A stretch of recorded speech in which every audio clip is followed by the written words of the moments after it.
இன்றைய வேத வசனம் ஏசாயா 30:15.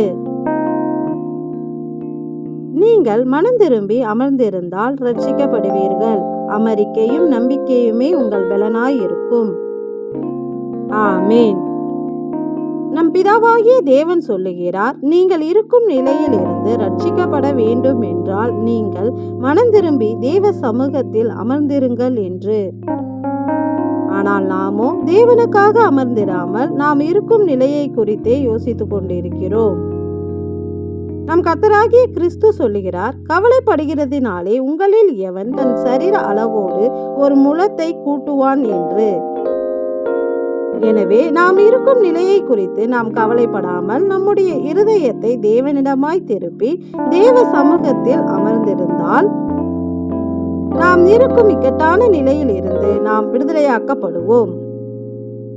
அன்றியும் நமக்கு இருக்கும் பிரச்சனைகளிலும் நாம் கவலைப்படாமல் தேவ சமூகத்தில் அமர்ந்திருக்க வேண்டும் என்றால் நமக்கு தேவன் மேல் நம்பிக்கை இருக்க வேண்டும். எனவேதான் நம் பிதாவாகிய தேவன் சொல்லுகிறார், அமெரிக்கையும் நம்பிக்கையுமே உங்கள் பலனாயிருக்கும் என்று. எனவே நாம் தேவன் மேல் நம்பிக்கை உள்ளவர்களாய் நம்முடைய பிரச்சனைகளை குறித்து கவலைப்படாமல் அமைதியாய் தேவ சமூகத்தில் அமர்ந்திருக்கும் போது தேவனாலே நமக்கு ரட்சிப்பு உண்டாகும். ஆமேன்.